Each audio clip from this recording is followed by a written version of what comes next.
Ladies and gentlemen, welcome to another episode of the Hell Money Podcast. I am Casey Rodamore, as always, joined by Aaron Redwing, your hosts for a very special episode, because today we are joined by the inimitable, legendary, unique Paul Sztorc. How are you, Paul? Guys, thanks for having me. It's actually really our pleasure. My pleasure, at least. I don't want to speak for Erin. I don't know. Maybe she's over there seething. Well, we already kind of had you as a guest because we had an episode where we had pictures printed out of I remember this. I thought this was the greatest thing ever with Nassim Taleb ? This is so we met for the first time, I think, at Scaling Bitcoin in Palo Alto. Many years ago. I don't at remember Stanford. that. Yeah, he's got me with that gotcha because like, I I don't thought he even was going to say remember you. Nashville and I was like, oh no. And I specifically remember the interaction because I have a bunch of ideas. I'm like a guy who has ideas. God damn my fucking phone. What's going on? Oh my god. Oh no. Okay. Oops. Oh no. Oh god. Oh god. It's Okay. a fucking mess. Could everybody do a mic check? Test. Yeah. Okay. It's on. Anyways, we met at Scaling Bitcoin in Palo Alto, and I'm an idea haver, and we were talking, and I was like having some ideas. Mm-hmm. I'm telling him like his ideas suck or something. You know yourself too well. Yeah, I said some idea, and you're like, oh no, that's a terrible idea for like reason X, Y, Z. What was the idea? I don't remember. I didn't do anything because they were bad ideas. They never went along. So in a way, I helped the ordinal filter to the top. Yeah, exactly. Right, yeah, you right. helped filter. Yeah, I would have had to go through 2 or 3 more bad ideas. And then the second idea, you were like, oh, that's a bad idea. And the third idea, you were like, Casey, this is your worst idea yet. Which I found. I have no memory of this, and I really usually have a great memory for conversation. And usually I think. he has a terrible memory for conversations. So Well, I this guess is this is like a traumatic experience. Yeah. No. Apologize Because for that. I actually think that this made me like a Paul Sztorc fan.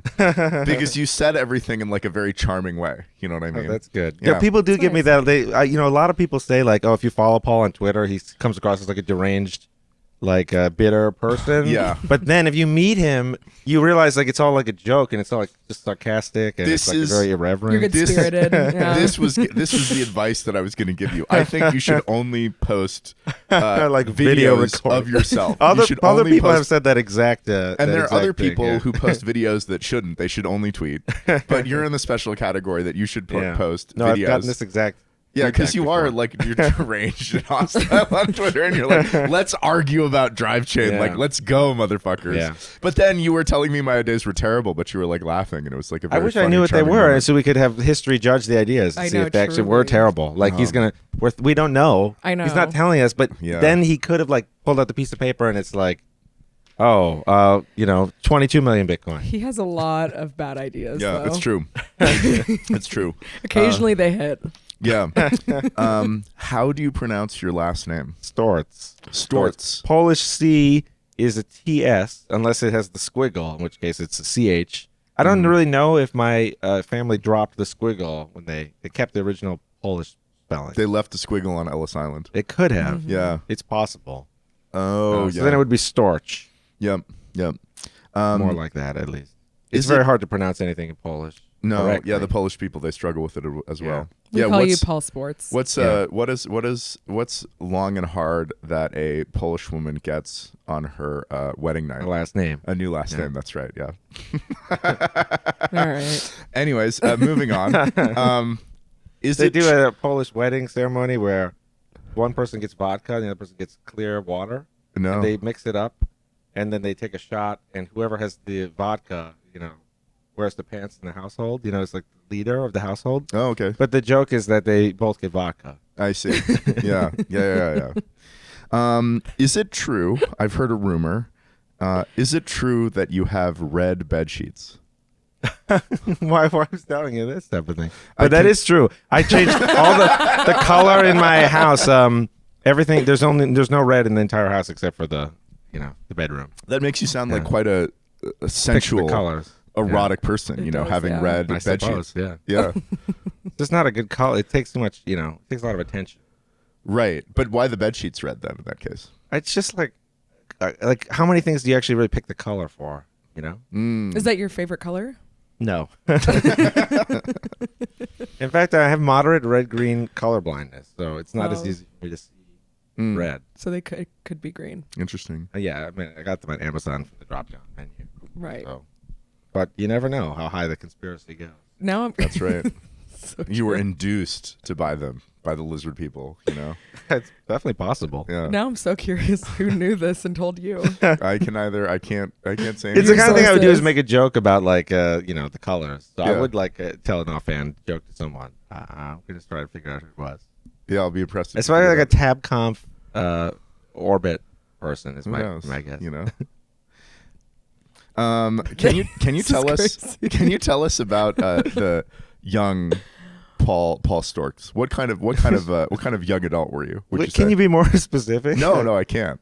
Describe yourself. Yeah. What were you, a brooding young man? Were you No, a I don't think so. loquacious young man? One interesting thing that happened was in my city that I grew up in, some people get the same group of like the way the school districts work. Some people have like kindergarten, middle school, and high school in the same group, but then other people get like split off constantly. Yeah.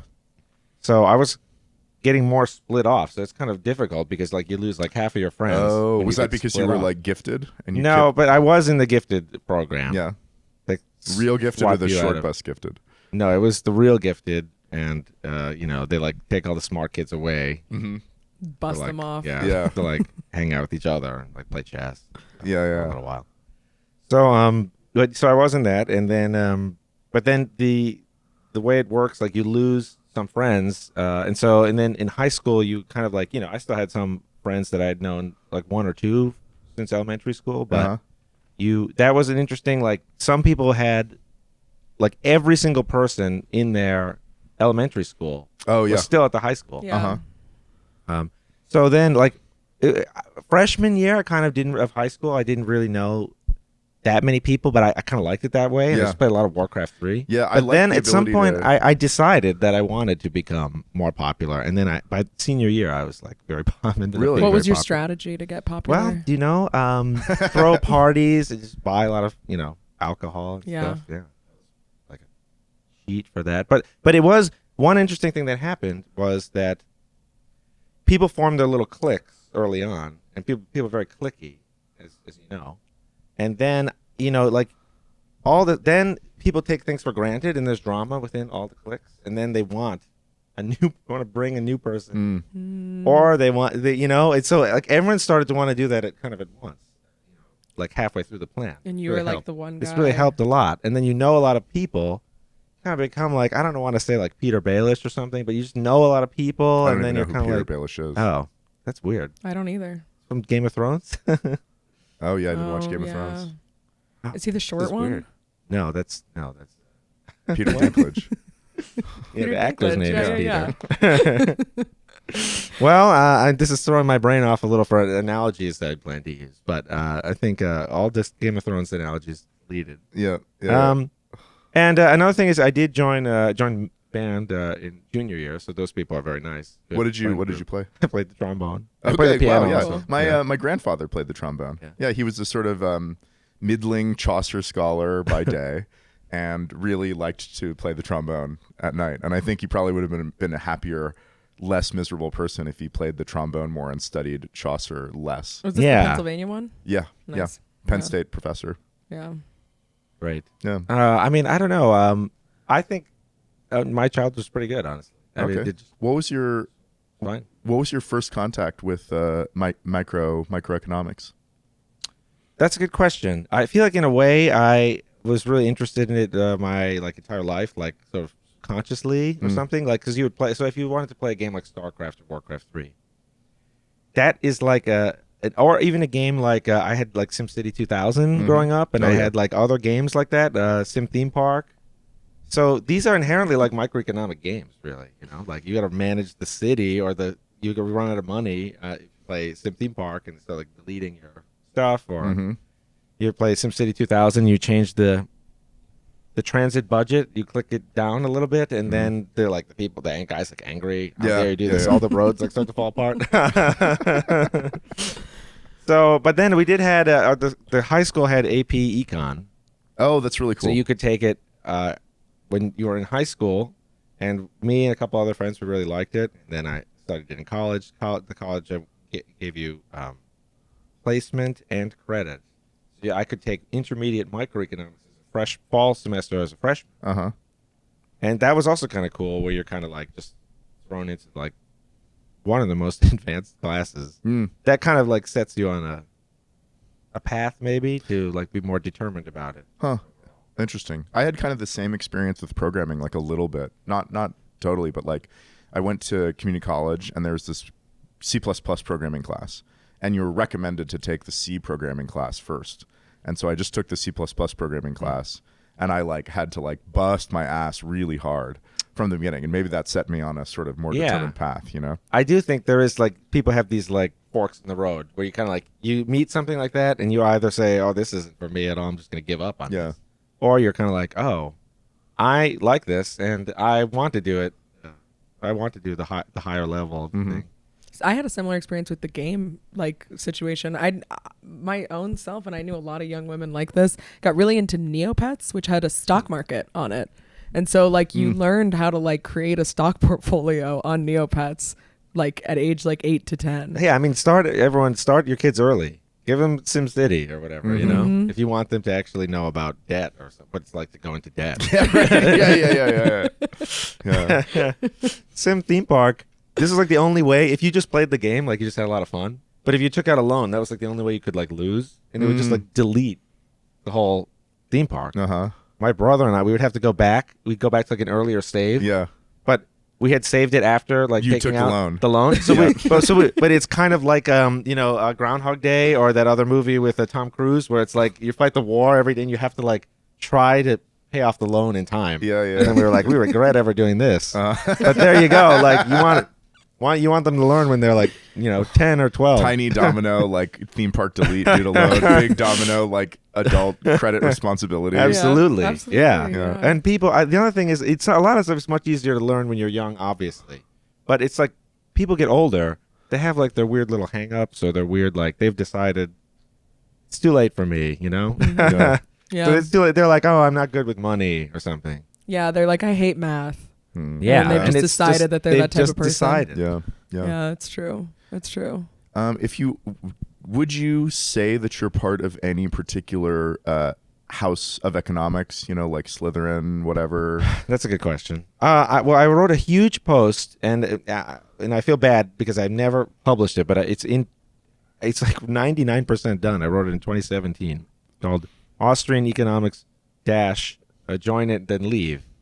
Because you should leave, you should join, and then you should get out because it is a weird cult, of course. But the problem is, mainstream economics is also a weird cult. Yeah. And Henry Hazlitt figured it all out with his book Economics in One Lesson.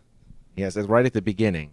He has this little paragraph about, well, economics is hard as anything else. It's as hard as chemistry or whatever.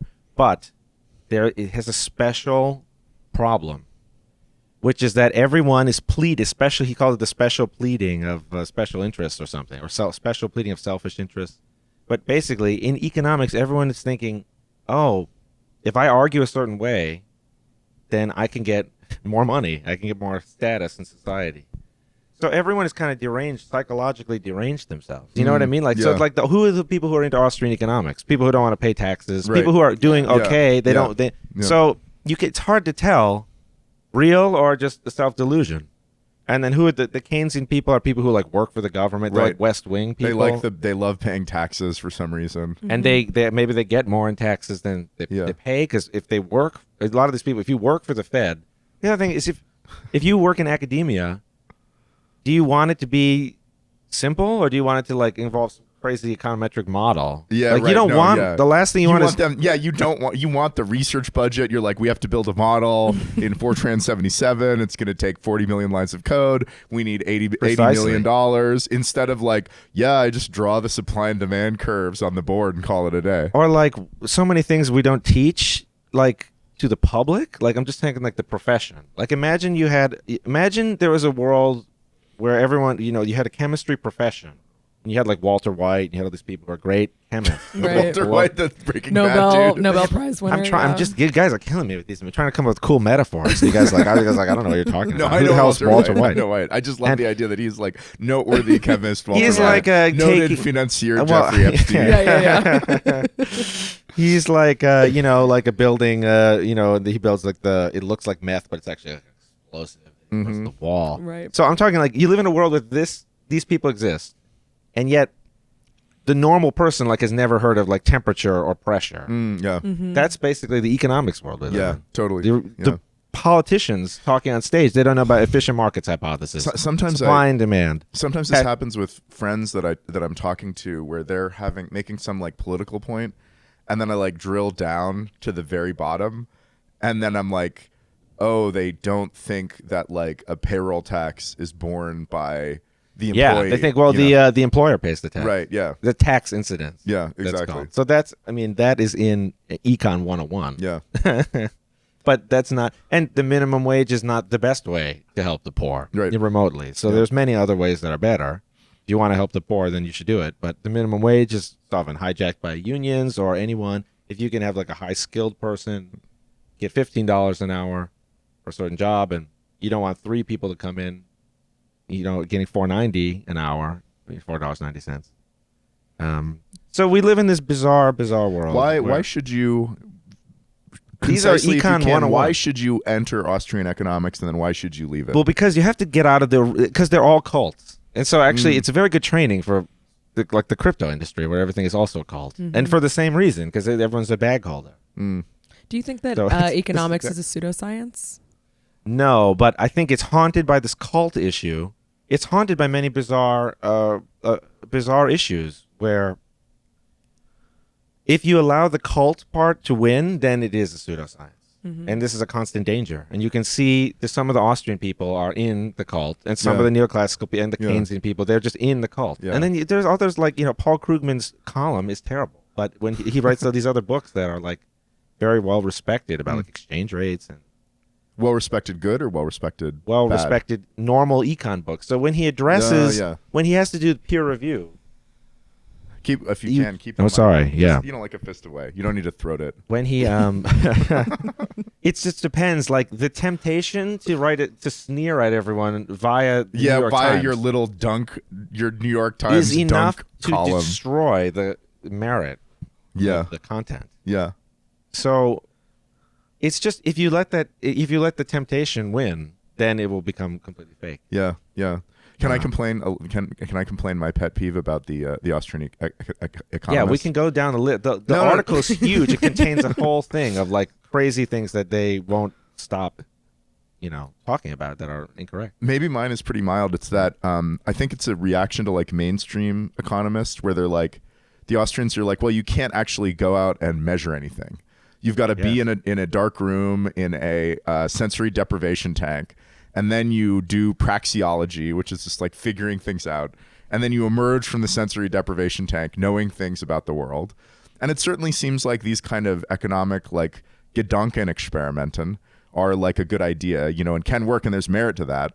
But the world is also really complicated. It seems like measuring it sometimes would probably be a good idea. Well, I mean, you're absolutely correct. Like that this is one of the main flaws. And the over-reliance on praxeology is... I go into this in enormous detail in this giant article, but like that's 99% that will never finished. be published. I think I'm slowly getting. I really just have to. Maybe I just push it out because the issue is put draft in red letters over the top. Yeah, exactly. I could because the issue is when you put out something like this, everyone will take it as a big challenge. I mean, as they should, and then you're going to get all this weird, attention from people. There will be like whoever, like Alan Farrington or whatever, or they will want to like do the debate, which they should, or even Eric Voskuil. And those guys are great, but Austrian economics is just like bad for your mental health. Yeah. But you're right. Praxeology was because... And praxeology is just the idea that you just need to noodle on things. You don't need to look at the world at all. Yeah, it doesn't make any sense. Common sense. But it was a reaction to something called positivism that was in vogue in the 1930s. What's positivism? This positivism is an idea that it's an extreme form of empiricism. So empiricism was this idea that... Let me just take a step back because I don't want everyone to lose their minds, and I want to give them the normal... This is the real way things are. I mean, anyone can be wrong, including me, but just the real way things are is that there was a philosophy at a certain point in time, and it was not good enough, so people rejected it. So in the Enlightenment, there was this idea that knowledge comes from authority, it comes from the king, or comes from these books, comes from priests, comes from the Bible. The knowledge is coming from the authoritative book. And then during the scientific revolution, people rejected that. And they said, you know what, we can test the theories with experiment. But then people got a little carried away by the time von Mises had been born. And they thought, I'm talking about when he started to write as a serious person to reject positivism in the 1930s. And at this time, positivism was this idea that it's difficult to like kind of explain exactly how it all shook out, but basically it was the idea that it's experience and experiment that justify all knowledge. Right. So it was an extreme form of empiricism. And that was also incorrect. And one of the reasons why is that you actually cannot experience anything directly without having a theory attached to it. And many times we don't even realize we have we have the optical blind spot, we have optical illusions, or you don't even realize, like your eye doesn't actually see like anything it might detect. So if you run an experiment and you're looking like on your computer or you hold the litmus test up, you see it's either red or blue. You never actually see that. The red and blue is like different wavelength light that crashes into your eye, and then your eye produces an electrical signal that is interpreted by your brain. It's a hallucination. You know? And so, yeah, your brain has running like a kind of program to generate virtual reality that you experience. And so that's why you have like optical illusions, and you can do like a magician's trick where your eye can only see the part of your eye that can read is only the area of your thumb. Yeah, if you hold out your arm. The fovea, and you actually can't see everything. And actually, you can't see anything else in color. But your brain renders it like when you look around the room and your brain like renders a room in your mind. So you think you can see that you're in a room full of color, but the part of your eye that can detect color is only very, very small, and your eye will dart around, and then your brain will stitch it all together later. Yeah. But that's how a magician can do something with one hand. You look over there, they move their hand, or what they do like something else. You're not looking, and then you think, oh, how did they, they picked that card like through the table or something. Of course, that's not really what happened, but they exploit deficiencies in how your brain perceives things. So this is a long-winded way of just saying positivism was wrong, and he created praxeology to put reason back in and say, well, if you have an experiment and it goes one way, there's actually an infinity number of ways you could interpret the results of the experiment. So, for example, what if you have a thermometer and you test two things? You heat one like beaker of liquid, and you heat the other. And you hold the temperature, and one says it's like 95 degrees Fahrenheit. The other says like it's like 3 million degrees Fahrenheit.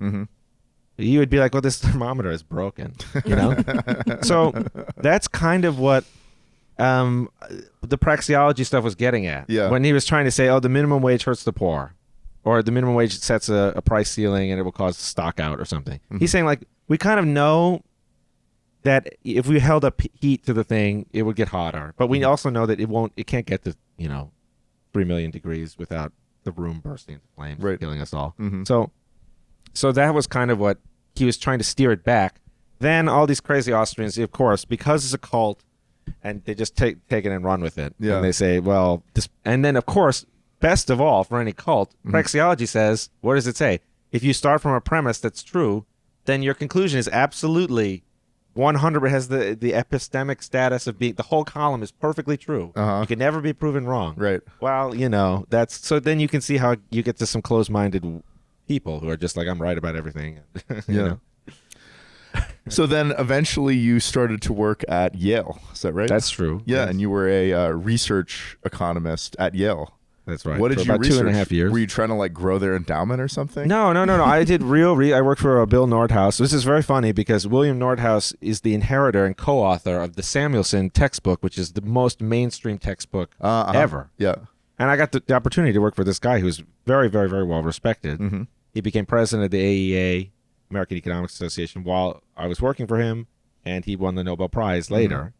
He worked on actually quite a few different things. For which he's famous, and some I helped to like do, supplementary research. And I did programming. I would like program models and things. Is that how you started to do programming?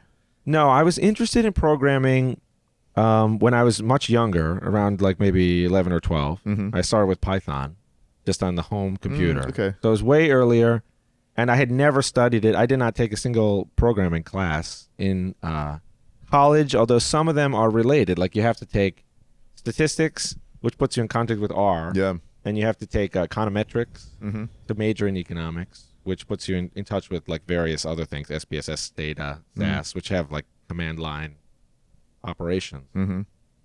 I also had one or two friends who were really interested. Like I had one friend who did a bunch of PHP web stuff. So he had set stuff up like in middle school so that we could like play Doom on the school computers and like share files and like synchronize with his like server and stuff. It was like kind of funny. Yeah. So let's see, where are we? Yeah, you really have a whole agenda. Yeah. Of course, it's Paul. It's Paul. He's leading you slowly to some trap. Yeah, ultimately. no, there's no trap. There's no trap. Yeah. It's also I still call you Paul Sztorc. No, Sometimes. this is a nickname that I received in like middle school, high school, and so it's Paul actually- Sztorc. Oh, I thought it was from that podcast. They that I also watched. they independently came up with it somehow. Yeah, well, It's just just floating in the ether, all roads yeah. lead to Rome. You know. But it's Yeah. difficult to pronounce last names, so this puts people in like. Have you ever considered changing your last name to be more phonetically I obvious? have like thought like or like I have thought of like what if I just did something weird like that? But you know, what are you gonna do? Like that's the kind of thing where you. So true, King. That's What are you the gonna kind do? of thing like you're sitting on a couch with your friends and you're like, oh, this would be a funny idea. But then you know, what am I supposed to like? Decide and then explain this to my family and then go to City Hall or whatever. Yeah, right. Like Yeah, this is the yeah, kind of yeah, thing you would yeah. never really do. Absolutely. It's like you and your friends are on a couch and you're like, oh, well, Yeah. yeah, start a rod band or armor. something. Rod armor. Yeah. What do you think about Nicholas Nassim Taleb? Well, Can you describe for the audience Nicholas Nassim Taleb? Those at home who may not know. Yeah, those who may not he know yet. is an independent statistician. He's a flaneur. He is a very interesting guy and author, and I would say I really have a lot of respect for him. Although it has like you kind of some of it does you kind of see through the magic trick after a while. Well, he's pursuing the barbell strategy, which is like 50% of the things he says are really smart, and 50% of the things he say is like dumb as fuck. And you it's know? not good because normally I think a reasonable way to interact with someone is to like extend them a little bit of trust for a while, and then when they screw one thing up, you're kind of like, well, wait a minute, this person is not really,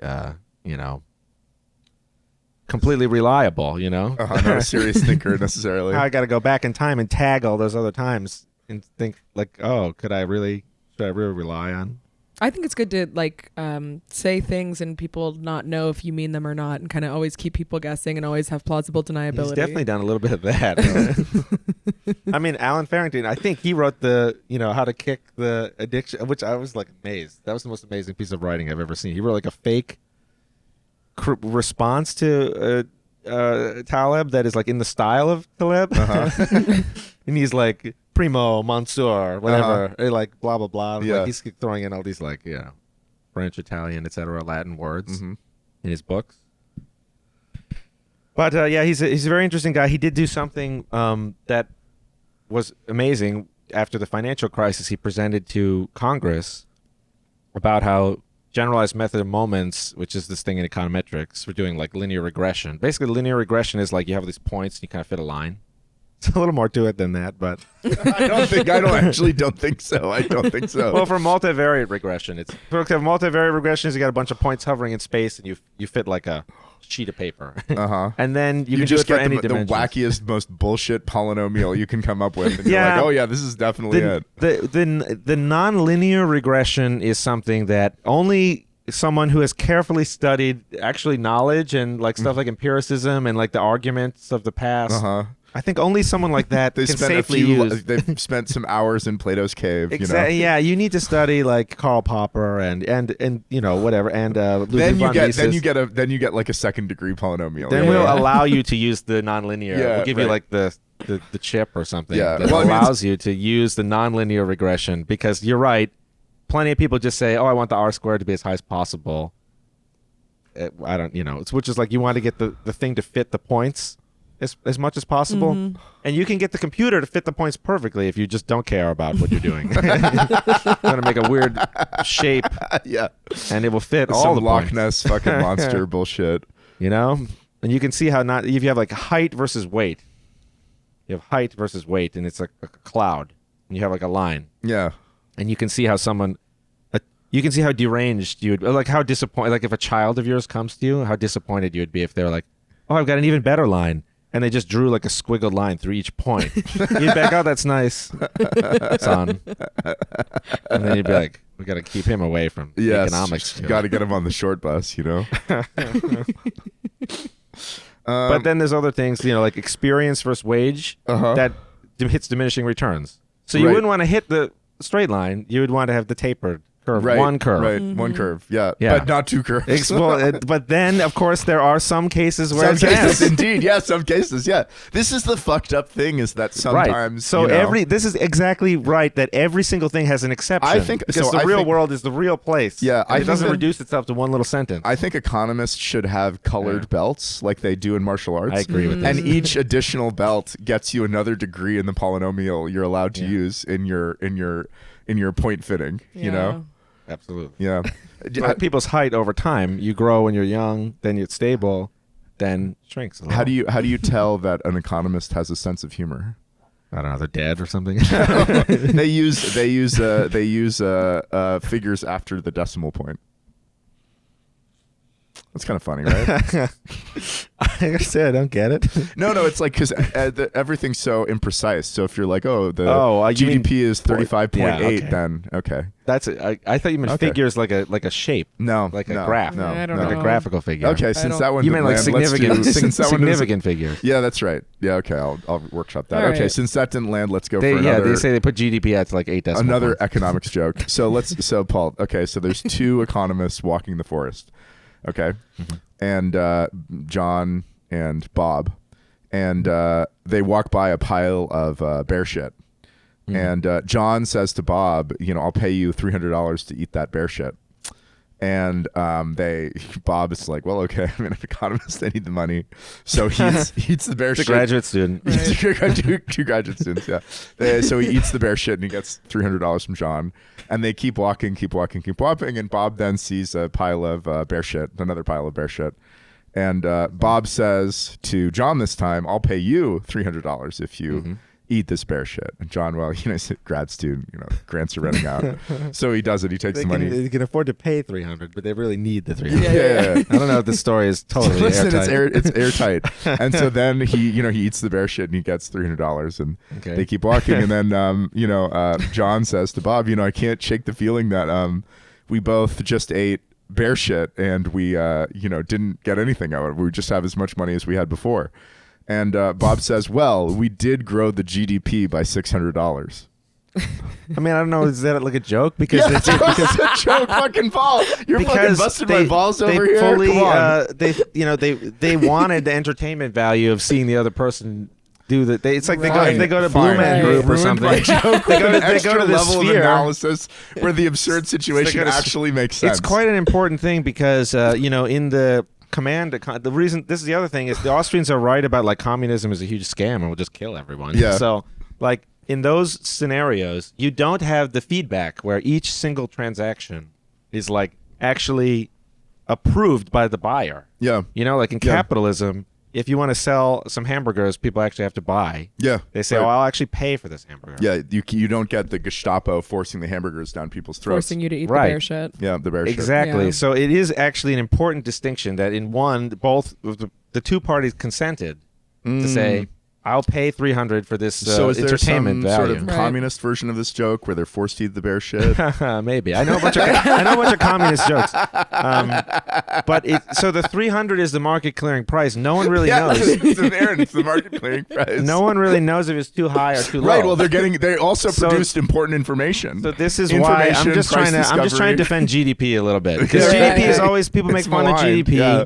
But hey, the GDP per capita of Haiti is a lot lower than Japan. Right. So and it's like, people are like, we don't care because GDP is fake. Yeah. Even like Eric Voskuil says the same thing. He says if two people trade back and forth like 1 million times, GDP goes up. Therefore, that proves GDP is fake. Eric Voskuil told me that at the same event where I told you your 3 ideas suck. November 2017. Yeah, that's right. But I just disagree that that's not fair because each thing is a voluntary exchange of the people. Agreed. Yeah, I mean, Agreed. if two guys just keep trading $300 back and forth and eat bear shit in the woods for I mean, you have years, to. that sounds like a A beautiful lot life of- for them. A lot of shareholder value is being created. Well, obviously, as an absurd example, that wouldn't actually happen. But You never know with some of these grad students. Okay. but in a sense where they're trading it back and forth, Mhm. they have the realistic version of that would be they think one of them thinks, I need this, shirt or something. They're like going on a date or something. One of them wants there's only one nice shirt, and one of them thinks, I need this shirt, but then the person cancels the date or the person doesn't show up or something. Then they have new information. They sell the shirt back, $600. The other person who thinks they have a date, and then they get more. I think the person I think you need stringing to them both workshop along. this a little bit. Okay, I know one or two communist jokes. Would you like to hear a communist joke? Yeah. Oh Yes, yeah. yeah, Oh yeah. yeah. Yeah. Two people are walking down. I'll do a two-person. Two people are walking down the streets of. I mean, it was St. Petersburg or whatever. But Nizhny you could Novgorod or say something. you could say North Korea or whatever, Pyongyang or something. They're Yeah. walking down the streets of Moscow, whatever, and one of them says, "Comrade, do you think we have succeeded in achieving true communism? Is this it?" And the other man responds, "Oh, hell no. Things are going to get a lot worse." Okay, a communist joke is like food. Not everyone gets it. Uh-huh. That's pretty, yeah, okay. There's three dogs talking about life in Oh, their... yeah, let's go. Three dogs talking about life in their country. A capitalist dog, socialist dog, and a communist dog. A capitalist dog says, life's not so bad. You bark, and eventually someone comes along and throws you some meat. And the socialist dog says, what's meat? And the communist dog says, what's bark? I don't know if I get that I don't- one. Because you can't complain in a communist. Oh, okay.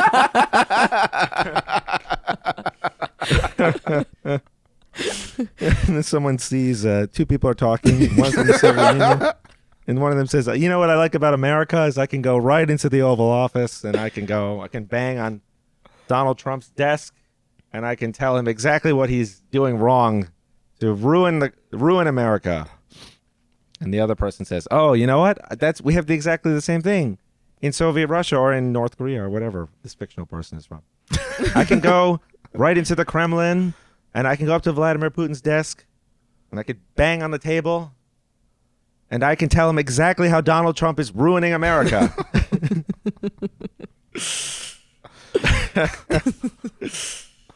You really came prepared. I didn't know that. I should have known.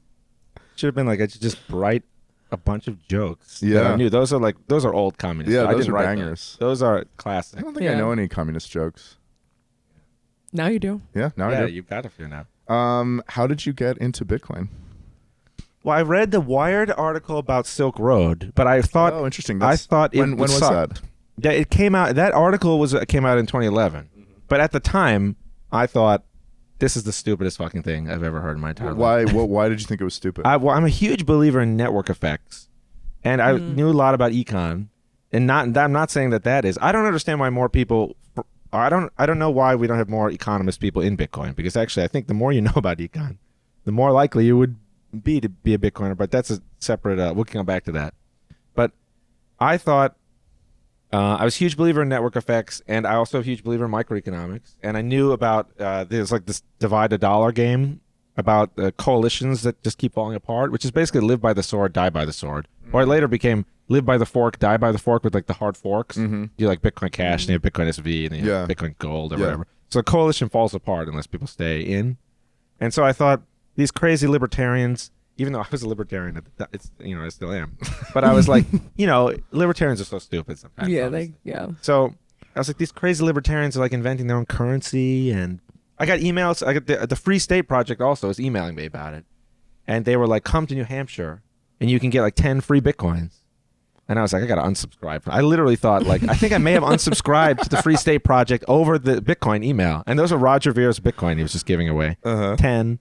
And I was like, these stupid libertarians creating their own currency now. Like, this is so shameful. The stigma of because money is very social. And also, people always love to create their own currency in these really stupid ways, like the babysitter dollars or like the local currency or whatever. Everybody wants to do it, and it's so pointless most of the time. It has this a subversiveness to it that is very upsetting to people, kind of as it should be. If you think about it, you have some old people who have worked for a while and they've saved some cash, and a younger person comes along and says, you know what, I'm not going to honor this this arrangement that touches all parts of society, from the old to the young, to the wealthy and to the poor. And you're just like, I'm not going to do that because I've got everything figured out at the age of, 18, and I'm just going to do my own currency. And then obviously the problem is all the reasons for switching from, the US dollar to new currency A, those all apply double for switching again from A to B, and et cetera. It's like when they had the Brexit referendum and then they wanted to have like another referendum and to ignore the first one. And it's like, oh my God, like that, talk about horrible game theory. It's like now everyone's going to be saying the second one. People are going to be saying, well, that one wasn't real. And then why'd you even do this in the first place? Crazy British people, of course. Yeah. We'll get into that. But the British political system usually works very well, but they interacted. The referendum is this very rare thing they threw in. Yeah. And it screwed everything up because It's also so pretty unusual. crazy to me that a referendum like that is like based on such a low percentage, like 51%. Like, if you're going to do something crazy, shouldn't you at least get like 60%, 70%? This is a very important question, which we can get into, but it's like a very different. But actually, the issue is you have these veto points. So what happens if you have more than the threshold is higher than 51?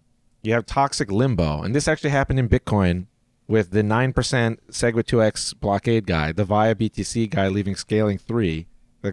This program in scaling 3 didn't have a lot to do with scaling, and one of the miners just left, started signaling for Bitcoin Unlimited with 9%. He was via BTC, which now has 20-something percent. Meanwhile, the developers were coding SegWit, and they wanted to release it.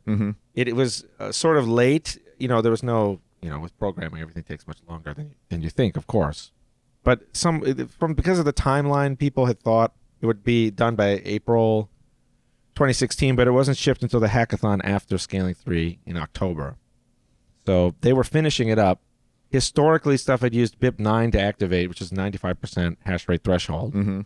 So this is an example of what you wanted. Yeah, right. It's 95%.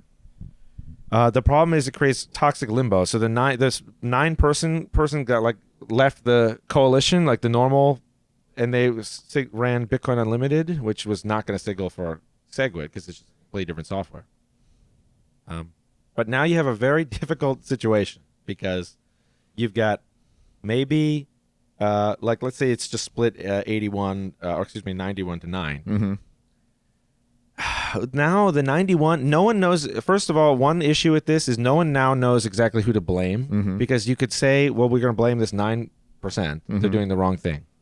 But each of the people in the 91%, there could be many other coalitions of 12% or so that now say, well, you're going to give we'll give something to the 9% in return for peeling 4% off. Then we'll get up to 95. So you say, we'll get 4% of the people out of the BTC in return for some concession. But this you've just welcome to hell because now everyone with 4% is going to be thinking, where's my concession? And nothing will ever get done. And no one will know what to do about the situation because now you have an endlessly rotating pie chart of kaleidoscope of these 4% that will appear. Once you get you could get up to an expected 95%, which is what you had at the very beginning. But then a new person can always just say, oh, I've got 9% or I've got 15%. And I'm just going to run Bitcoin Unlimited until I get what I want.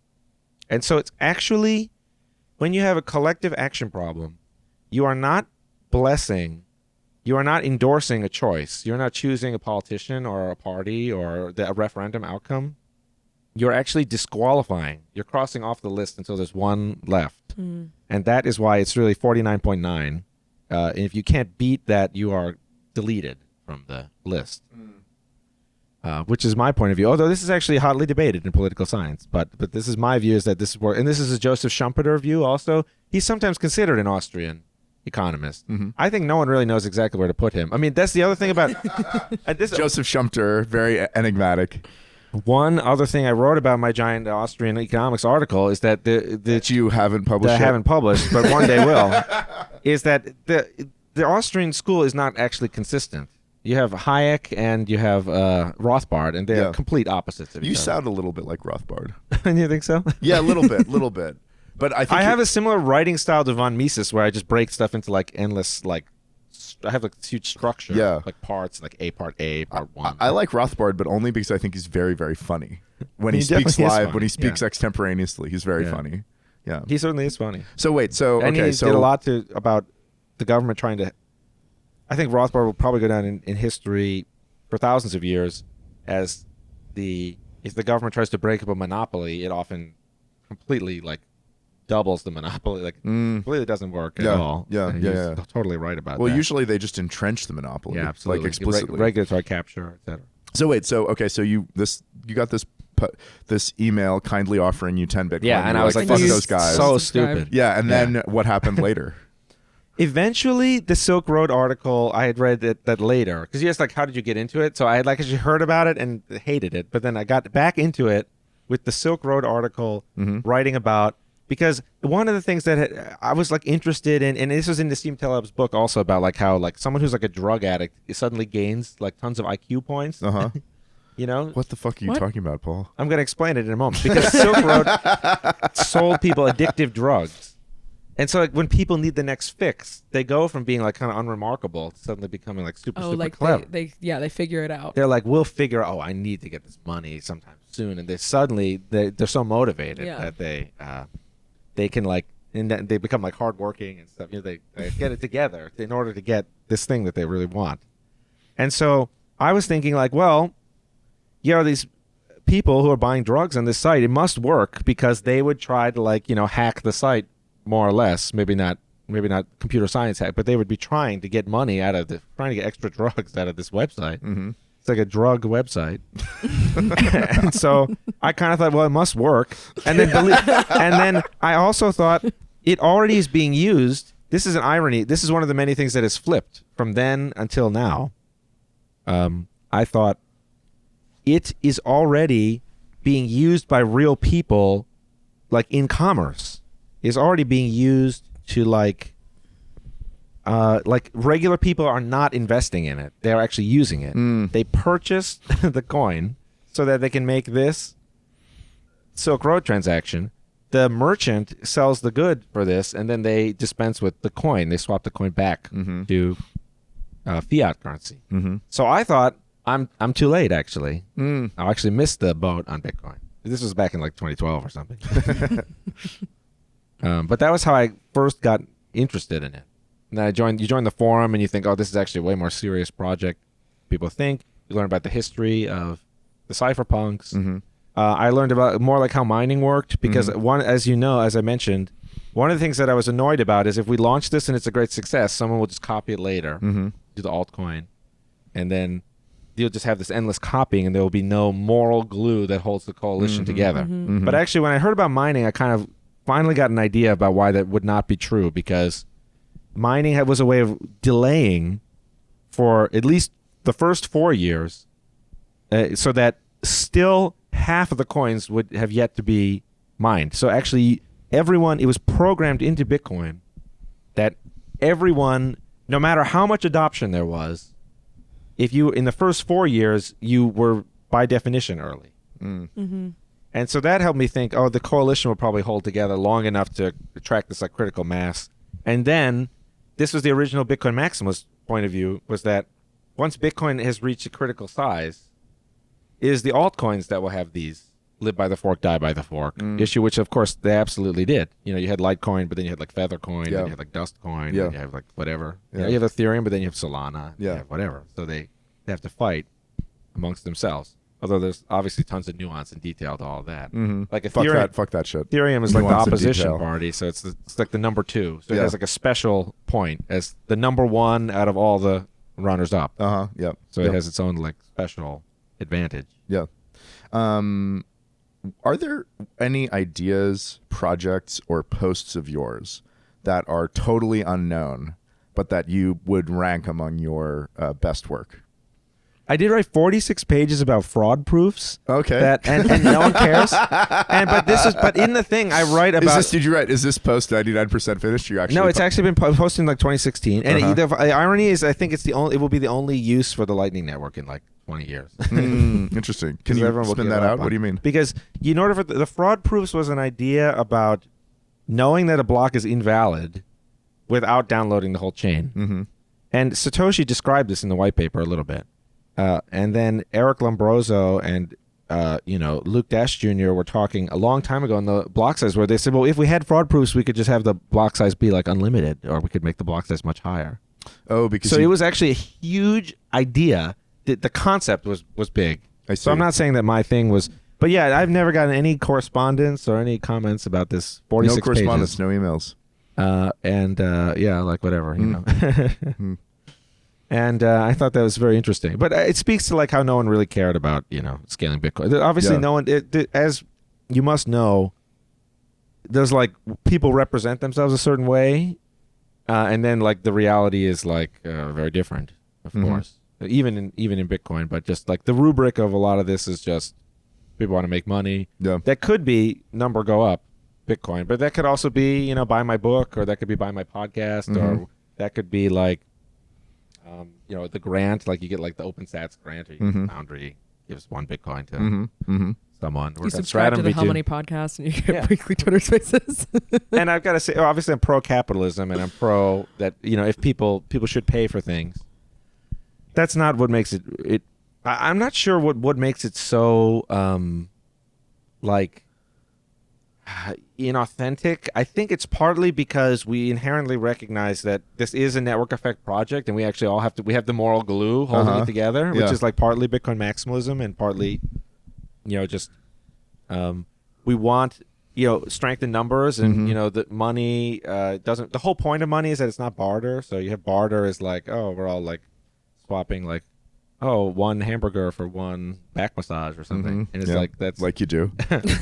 and right, so that doesn't work. Yep. The money is inherently something that is recognizability is one of the properties of money. So it's inherently social, it's inherently psychological. Recognizability is a good one because that's not usually listed in the top. Even though it's on durability. Aristotle's list, but everyone forgets about it. Interesting. Are there any other ones that people forget about? Properties of money, divisibility, divisible, durability, scarcity, recognizability. The recognizability is interesting because you kind of almost see the full node as something that it says, oh, you're actually getting real Bitcoin or not. It does like the assay of like the gold. Scarcity, divisibility, portability. Portability. Right? Yeah. Bitcoin very portable. Very portable. Yeah. I don't know. What were there? I think there are 5. Did we name them all? No. Scarcity. Got close. Yeah. If we forgot any, then I guess they can't be that important. No, Right, they don't matter. Exactly. What have you been most wrong about? Well, okay, I think the sidechains thing I was most wrong about in general, because I always assumed that the sidechain idea was so good that no one would even bother to do an altcoin. So I was like so far theoretical equilibrium down the road that I was just like, oh, I think this is actually like a failure mode in your thinking sometimes. And like I you're think, like game theorying things out like 85 positions, and then you're like, oh, that's definitely it. Right, exactly. But that's kind of an Austrian view. You just logic, and then you get to some premise, and all the steps are kind of supportable. But it's like precise. I So kind of like noticed part this in of your post about deflation. Where Right. you posted Yes, about how absolutely right. Bitcoin would be deflationary, and then you said that like, any non-deflationary coin would be replaced by a deflationary coin. Right. But You're right about this. That I've just like to me, it's like just like a graph on a page. But then you said, oh, Satoshi must have known this, so Satoshi did this. Programmed the coin to be deflationary because he knew that a non-deflationary This is my coin. view. But that might be wrong about that. Well, the thing that I think you maybe are wrong about is like, maybe Satoshi just programmed it for other idiosyncratic reasons, or just happened to make it. Yeah, he could have wanted to fit it all in like a certain like like a U64. Yeah. Have it not overflow a U64. You know what I mean?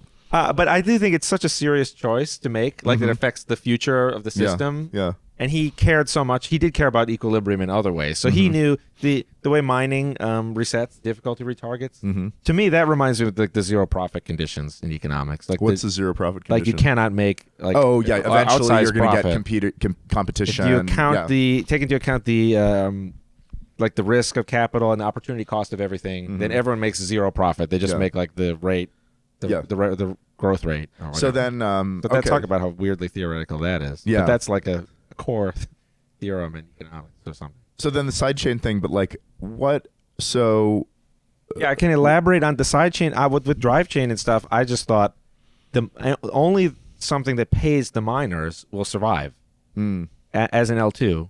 I had this thought back like in 2014, 2015. And I still think I'm right about this, but there's been no one has caught up to this idea yet. So your answer for what you're most wrong about is something you still think you're right well, yeah, about. that's so that's not but it's still, I mean, I was absolutely wrong about like that would happen. Like the trajectory is not matched at all. So I just wait. assumed that everyone would just not even want to. Like, because how can you don't have people want to make tokens and enrich themselves? Like, isn't that why people Well, mostly make these I altcoins? think that, well, that is true, but you would think if that was really the only reason, they would not have the status that they do have, I think. So because but then people like they create tokens which they use to both enrich themselves and the sort of like gambling casino kind of thing that people also get They into. pay for marketing. Yeah, you know? well, but I mean is that the users are getting something out of it, which is the users are able to like gamble on, maybe they'll get rich on some like altcoin. people do like gambling, of course, right? Yep. This casino. Yep. Now, so and the people love gambling even though it has negative expected value. There's a lot of degen gambling. There's a lot of like the sports betting with the apps has shown that if you, and poker, like online poker, that has shown that if you bring gambling to people, many of them will enjoy it. Many in a perfectly safe and reasonable way, and others like in a deranged way. So that is, I think, a part of the value proposition of the altcoins and other type, a BRC20, whatever, like that type of thing. And even before that, we had Mastercoin, we had like OmniCoin, we had all this crazy stuff. We had colored, before ordinals, there were colored coins. Yeah. From like 2012 or something. Yeah. And it's kind of mysterious to me. It's always mysterious to me, why did ordinals take off and those things didn't? I completely agree that it's an interesting question because there's very similar ideas like in different eras. And for some reason, some of them hit their time and others do not, and I don't really know why. But I do think part of it is that the audience gets bored with the current thing. Yeah. And then, so ordinals had the advantage of, there was a very, very boring period right before. Yeah. It was really, really, really doldrums. boring. And so then people are finally doing something. And I think that was part of it. Because so you have the ordinals, and then you have like, are people using the ordinals for like gambling? Are they using them for weird tax evasion? Probably all of the above. And then with the altcoins, there is a dimension with some of the altcoins, such as Ethereum, that they aim to replace Bitcoin and take the number one spot and become 300 trillion. So that you are, in a sense, betting on, just think of like, what if it's a 1,000th of 1% of 300 trillion? Yeah. Because if you beat Bitcoin, then of course the coast it's not necessarily clear, but the way is paved at least to, okay, you flipped Bitcoin and now you can flip fiat or whatever, because you could do it now. So that is one element of giving a lot of these projects value. You do have people like Monero who took over the Silk Road use case, like the darknet use case. Yep. So we have this combination of real use cases taking over the entire planet of. But yeah, I thought Bitcoin would do sidechains. I thought everyone would drop. So these are many things that I was wrong about with sidechains. I thought no one would really bother with altcoins, and that the whole community would prefer sidechains as a solution to the scaling war I and think, all this other thing. So well, I always just thought, and I kind of have thought that continuously for like 10 years. So in a way, I've been like very, very, very wrong about that. But I still think like eventually the end game is that you have all these fees up for grabs, and if the miners don't get them, if they go to some other L2, if they go to the roll-up sequencer, this will just create this conflict between the two. This is not going to be an equilibrium, at all. Foundry will start Foundry LSP or Foundry roll-up, to get this money back, because the money is a huge amount of money, because there's all these trillions of transactions per year. And if you take 10 cents of that, that's hundreds of billions of dollars per year. Well, way more than they... Tell me what you think about this, but maybe one thing that's missing from that perspective is just... It turned out that it's extremely difficult to build a good sidechain. Like Blockstream was nearly founded. Let me just say, of course, Blockstream was like basically founded to build a sidechain, and then like kind of the best they could do was Liquid, which is this weird, HSM based. But why do you think that is? Because I think it's very hard to build a sidechain. I think the two-way peg is very, very difficult. But I wrote about it on Bitcoin Talk in 2014, and then the Drive Chain blog post in 2015. Yeah, I'm not saying that people have to adopt this whole idea. Drive Chain thing, man. I don't know, man. I don't know about Drive Chain. Just like Drive Chain seems like it's very. I don't know if I would put Drive Chain in the things that have been definitely shown to work. You know what I mean? Well, that's true, but we haven't exactly tried yet. True Drive Chain has never been tried. Well, where would you say it's been tried, or even fake Drive Chain? No, I'm joking. True communism has never been tried. Yeah, well, I know the joke. Yeah, but I mean, but how does it apply? Because in the real world, there's many fake communists or whatever. Yeah, they say they're fake. You got Bernie Sanders in the real world. Do we got to get into Drive Chain, Paul? We got to. 2 hours later. All right, we gotta fucking go. Cool. Paul, thanks All for right, being guys, on. thanks. Let's do it. Yeah. All right. See you next time. Bye.